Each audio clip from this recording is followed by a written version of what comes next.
말씀은 완전하여 내 영혼 소성시키며 주의 말씀은 확실하여 우둔한 날 지혜롭게 주의 말씀은 정직하여 내 마음 기쁘게 하며 주의 말씀은 순결하여 나의 눈 밝게 하시네. 목사님 안녕하세요.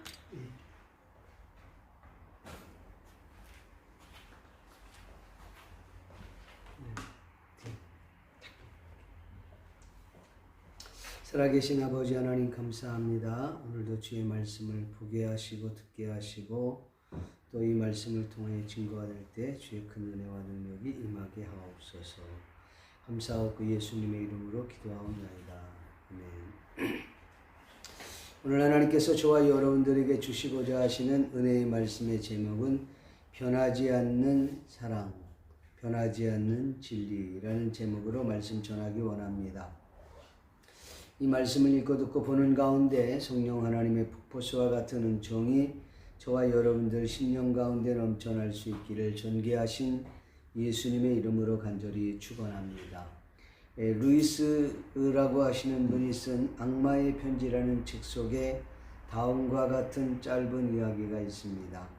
영국의 어떤 신사가 일주일에 한 번씩 도서관에 가서 책을 읽는 습관을 가지고 있었습니다. 하루는 그가 습관에 따라서 도서관에 가서 책을 고르는데 마침 종교서적의 눈에 들어왔습니다. 그는 잠잠고 책을 읽어가는데 그 신사의 마음속에 갑자기 하나님에 대한 호기심이 들어왔습니다.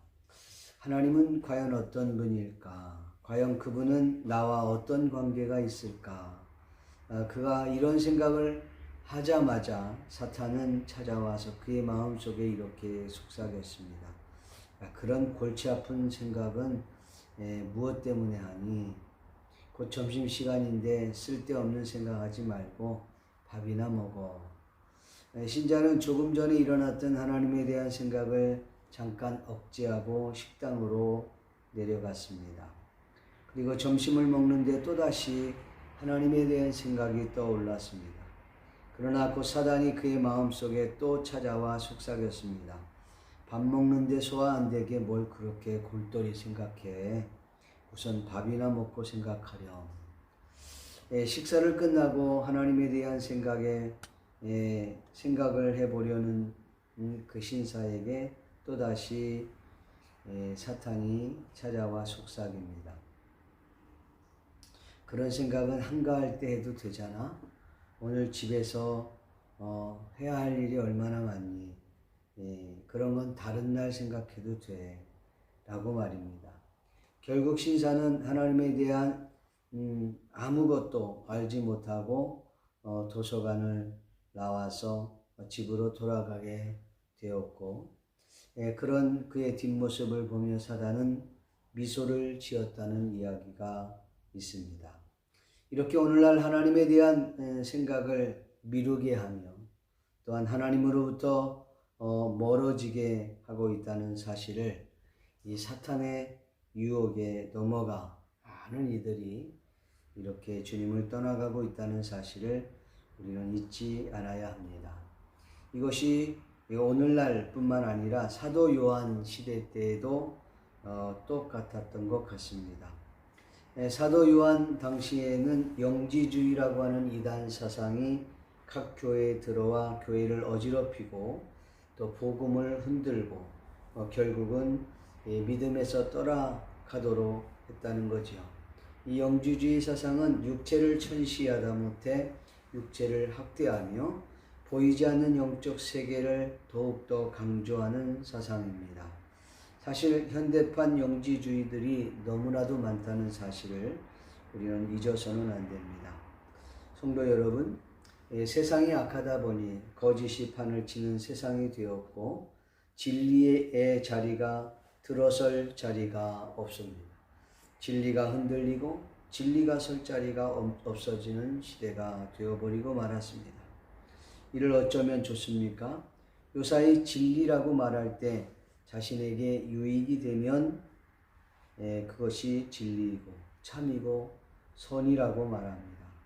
국어사전에서는 진리란 참된 이치 또는 참된 도리라고 적혀져 있습니다. 여러분 기억하십시오. 진리라 함은 과거나 현재나 미래까지도 언제나 변하지 않는 이치, 도리, 진리라고 말하는 것입니다. 그래서 성경을 만고불변의 진리라고 말하는 이유입니다. 이단을 거짓 그리스도와 거짓 선지자로 나눌 수 있지요. 다시 표현하자면 자신을 메시아라고 주장하는 자들을 우리는 적그리스도라 이렇게 얘기하고 그 적그리스도의 거짓 사상을 설파하는 자들을 거짓 선지자들이라 이렇게 말할 수 있을 것입니다. 그렇다면 저와 여러분들은 어떻게 이런 거짓 사상과 자신이 메시아라 주장하는 적그리스도를 물리칠 수 있을지 오늘 요한 2서를 통해서 함께 생각해보며 은혜를 나누기를 원합니다. 먼저 우리가 생각해 보아야 할 부분입니다. 그것은 다름이 아니라 진리로 무장해야 한다는 것입니다. 하나님 말씀 진리로 무장해야 한다. 진리로 무장한다는 말을 다른 표현으로 얘기하면 복음으로 무장해야 한다라고 이야기할 수 있을 것입니다. 가짜와 진짜를 어떻게 구별합니까? 요사이 가짜가 진짜보다 더 진짜 같은 세상이 되어버렸습니다. 어떻게 하면 가짜, 이 이단과 싸워 이길 수 있을까요? 그것은 진짜가 되는 것입니다. 정말 가짜도 더 이상 빌붙을 수 없을 만큼 진짜가 되는 것이죠. 그것은 우리가 진리로 복음으로 무장돼야 됩니다.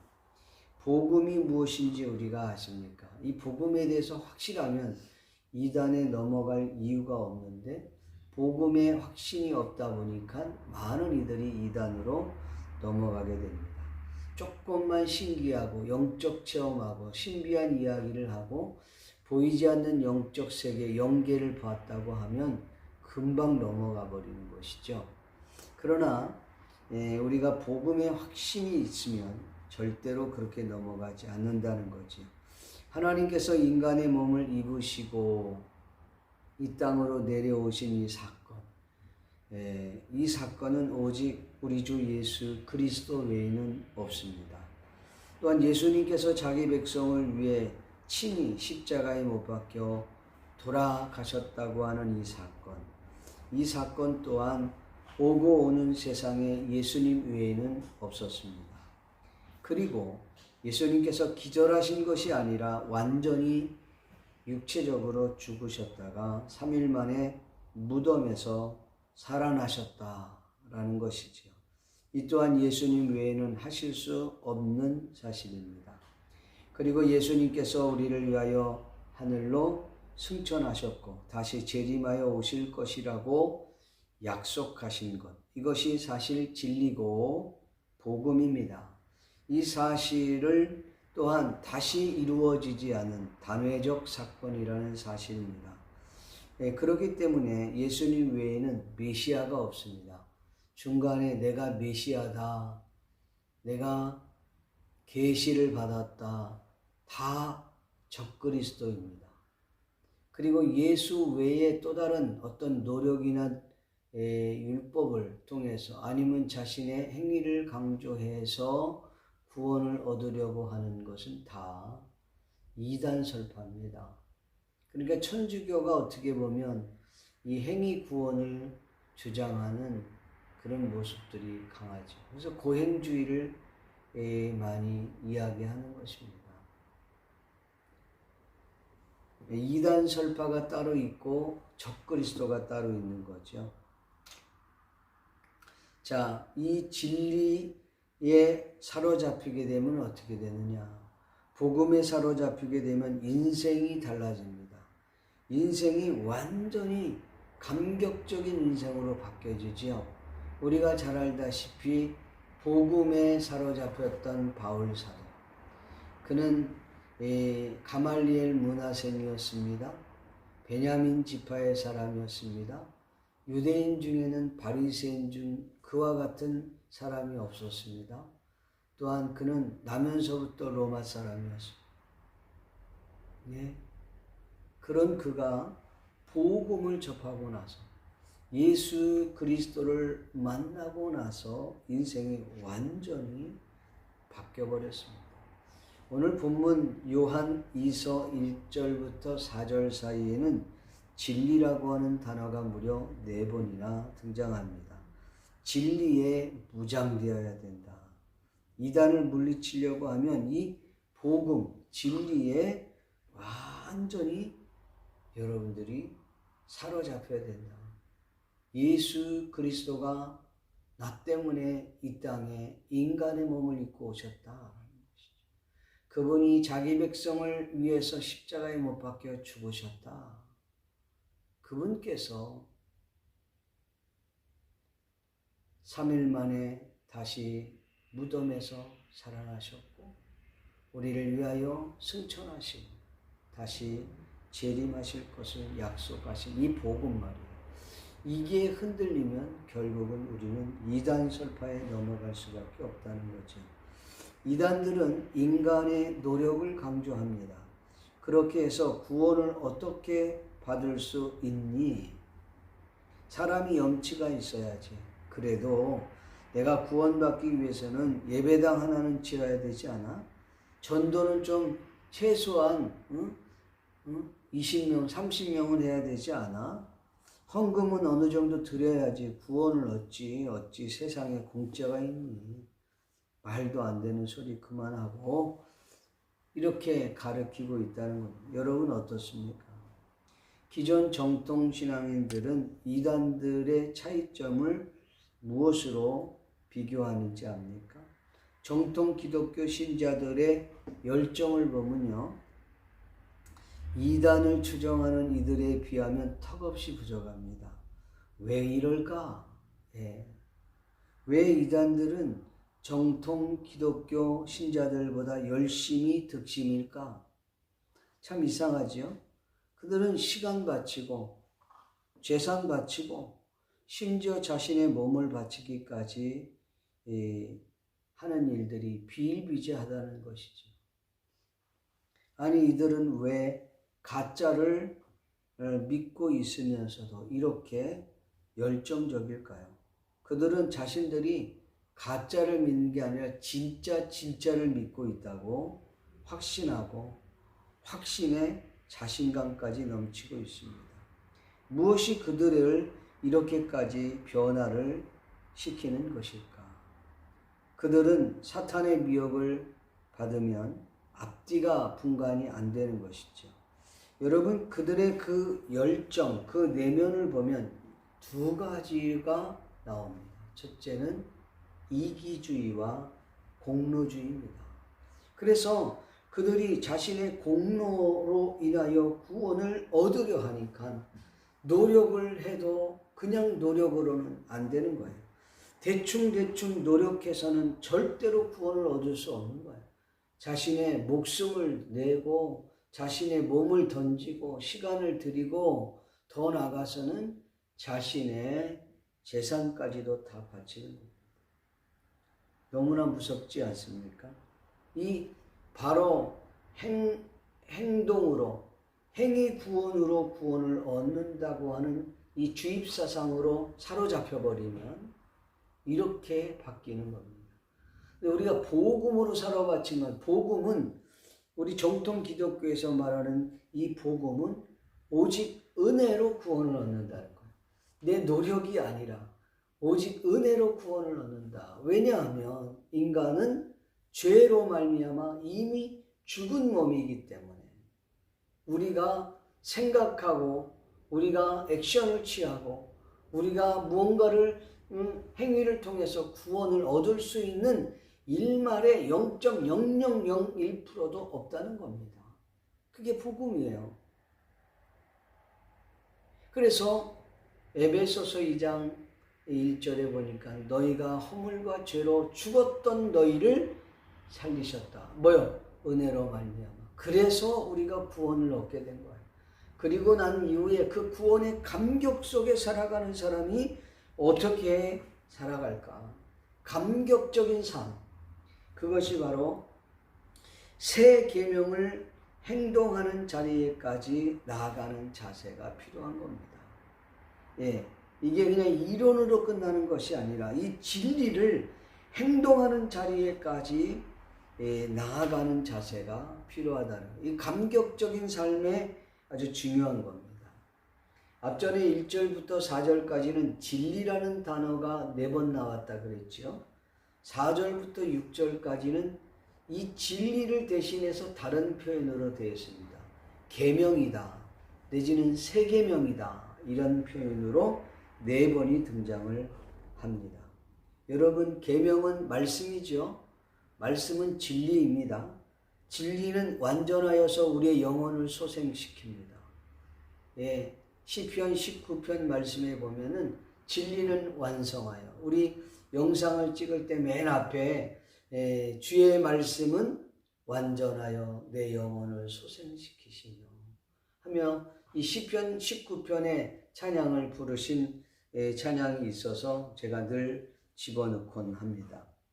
근데 구체적인 것은 이 진리, 이 계명을 말씀이라고 하는데 이걸 그러면 어떻게 우리 삶에 적용하느냐라는 거죠. 감격적인 복음에 사로잡힌 사람들은 이 감격적인 삶을 살 수밖에 없다는 것입니다. 그럼 그게 구체적인 삶으로는 뭐냐? 5절 6절에 나오는데 부녀여 내가 이제 내게 구하노니 서로 사랑하자. 이는 새 계명같이 내게 쓰는 것이 아니요 처음부터 우리가 가진 것이라. 또 사랑은 이것이니 우리가 그 계명을 따라 행하는 것이요 계명은 이것이니 너희가 처음부터 들은 바와 같이 그 가운데서 행하라 하심이라고 여러분 했습니다. 그러니까 우리가 아무리 예배를 많이 드리고 아무리 많이 기도하고 아무리 많이 봉사 많이 하고 그래도 우리 삶에 이 서로 사랑하는 모습들이 사라져 있다면 조금 죄송한 이야기지만 여러분은 복음에 사로잡히는 자들이 아닙니다. 복음에 사로잡히면 그 감격에 살아가는 거예요. 왜? 나 같은 죄인, 나처럼 죄로 인하여 이미 죽어버렸던 나를 예수 그리스도의 은혜로 말미암아 나를 살려주셨다는 거지. 그래서 내가 살아난 거예요. 그러니 나와 같은 자들이 혹이라도 주변에서 여러분이 실수하고 잘못했다. 다 용서가 되는 거예요. 서로가 사랑할 수 있게 되는 것이죠. 그런데 이게 빠져버린 거예요. 이론에만 박식하고 여러분 율법에만 박식하고 여러분 우리가 가지고 있는 모든 상대성 논리는 거의 다 상대성 진리를 갖고 있어요. 나는 이런데 너는 이렇게 안 하니까 하나님 볼 때는 다 똑같아. 너도 죄 덩어리에 불과해. 우리가 그걸 하나님 입장에서 우리 자신을 바라보면 용서 못할 부분이 없다는 거죠. 그럴 수 있지. 그래? 네. 다 내 입장에서는 그렇게 대답할 수 있는 거야. 오케이? 기도하면서 시간이 지나면 그걸 뛰어넘게 되는 줄로 믿습니다. 그래서 오늘 그리스도인들의 삶은 이 계명을 지켜가는 거예요. 계명을 지키는데 이게 내 힘으로 되나요? 그래서 하나님의 은혜가 또 필요한 거예요. 구원을 받을 때도 하나님의 은혜가 필요한 것이고 구원의 삶을, 감격적인 삶을 살아가는데도 성령 하나님의 도우심과 그 은혜가 필요한 것이 오늘 저와 여러분이라는 것입니다. 여러분 믿습니까? 그래서 이것을 다른 말로 표현하면 내 이웃을 내 몸처럼 사랑하라. 이것이 약속이 있는 첫 계명이요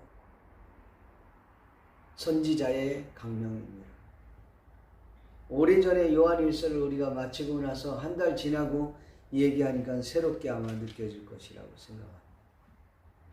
예수님께서 나를 위하여 십자가에 죽으셨던 것처럼 우리들도 그 사랑을 실천하는 삶이 감각적인 삶이 되는 것입니다.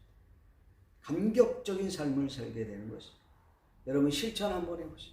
얼마나 우리 속에서 강력한 파워가, 얼마나 강력한 그 기쁨이 우리 가운데서 나타나는지를, 이걸 깨닫지 못하면 신앙생활을 늘 시계추 왔다 갔다 하듯이 종교생활을 하고 끝나버리고 마는 거예요. 그런데 이 복음의 감격적인 삶에 깊이 들어가게 되면 와, 예수님이, 그것도 하나님께서 인간의 몸을 입고 나를 위해서 오셨다? 있을 수 없는 일이에요. 그분이 자기 백성을 위하여서 죄 없으신 의인이 죄인을 위해서 십자가에 죽어주셨다. 여러분 세상에서 말할 때 야, 저 훌륭한 사람 있으면 야, 저 사람 너무너무 훌륭해. 그러면 저 사람 내 친구야. 그러면 자랑이 되지요. 근데 누가 연쇄 살인범이 걸렸어. 근데 저 사람 내 친구야 이렇게 말하는 사람 별로 없어요. 창피하고 세상 말로 쪽팔리니까 얘기 안 하는 거죠. 여러분 예수님 왜 의인을 위하여 십자가에서 죽지 아니하시고 죄인을 위해 십자가에 죽겠습니까? 세상 사람들은 의인을 위해서 죽어주는 사람이 혹 있거니와 죄인을 위해서 죽는 이는 없습니다.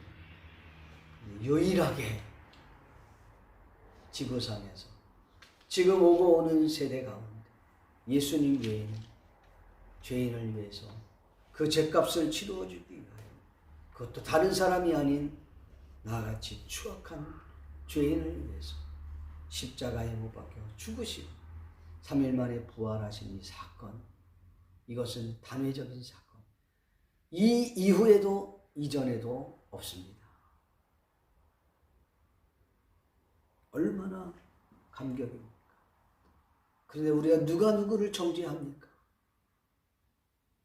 서로 사랑하죠. 이것이 새 계명이다. 내가 이 새 계명이라고 말하지만 이 새 계명이 새 계명이 아니라 원래부터 너희가 받았던 그 계명이다. 그렇게 성경이 말하고 있지 않습니까? 마지막으로 이단들을 분별할 수 있는 영적 실력을 갖추어야 합니다. 어떤 실력을 갖춰야 할까요? 영적 실력이라고 하면 두 가지 측면에서 볼 수가 있습니다. 첫째는 예수 그리스도가 누구인 줄 확실히 아는 것이 필요합니다. 확실히 아는 것이 실력이요. 지식적으로 확실히 아는 것이 필요합니다.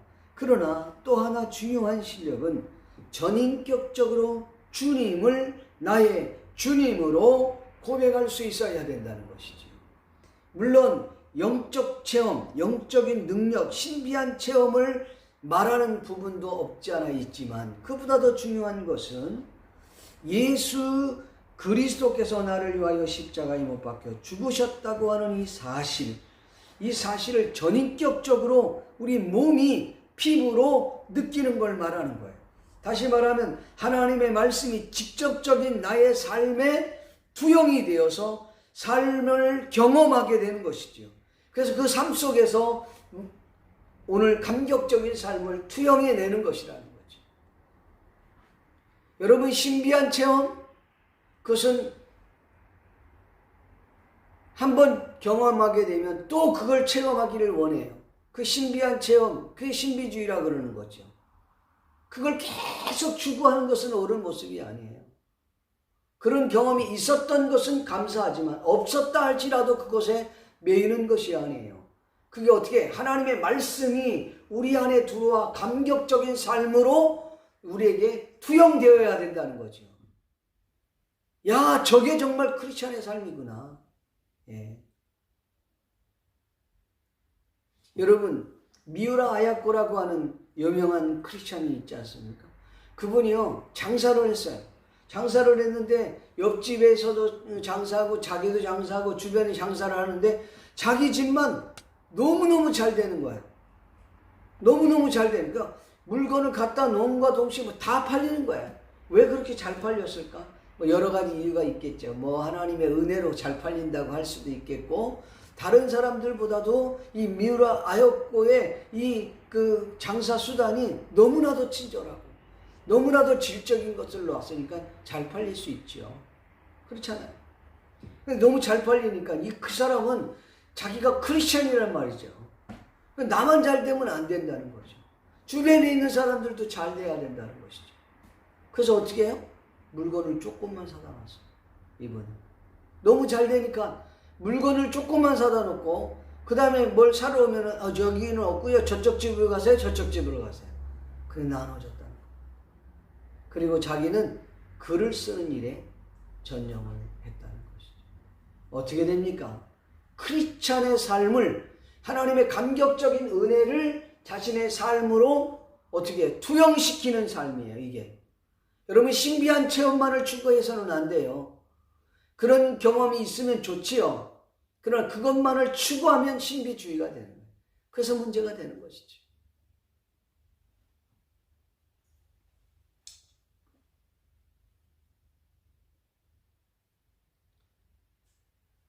그래서 이렇게 영적인 능력을 경험하면 이단이 뭔지를 이론적으로도 확실하게 알고, 그래서 예수 그리스도 그분이 누군가, 이게 진리, 복음을 확실히 알고, 더 나아가서 이 하나님의 말씀이 나의 삶에 감격적으로, 전인격적으로 이게 소화가 되어서 자신의 삶에 투영이 될 때, 그때 여러분 이단들 탁 보면 압니다.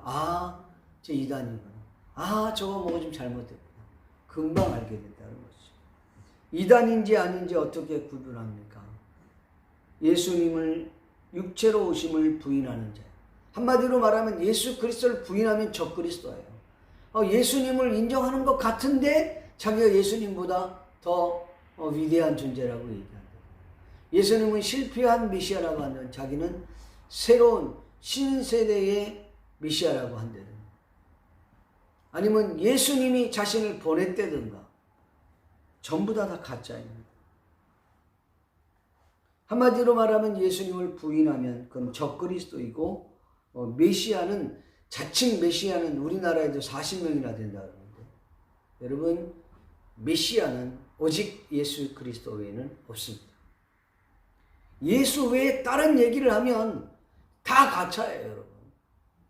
통일교회 문선명, 지가 예수라 그랬잖아요. 죽었어.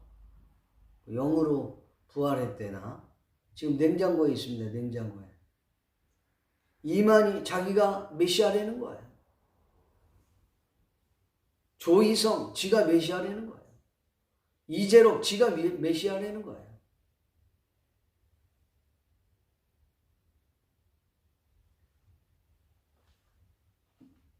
자, 두 번째로 이단인지 아닌지를 어떻게 구분하냐?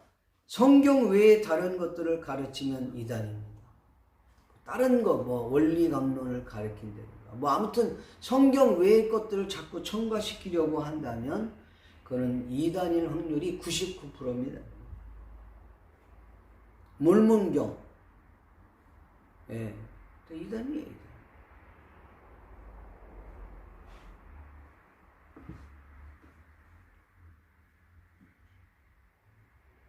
여러분 구원에 관련돼서 이단들은 굉장히 행위 구원을 강조합니다. 이단입니다. 행위 구원을 강조하는 건 이단이에요. 그리고 이런 부분들이 주어지면 본인이 해석하고 하려고 하지 말고, 이단들의 특징 중에는 특히 하나님 말씀, 특히 계시록이나 아니면 영적 세계에 대한 부분들을 우리가 보지 못하니까 자신들이 그걸 봤다는 거죠.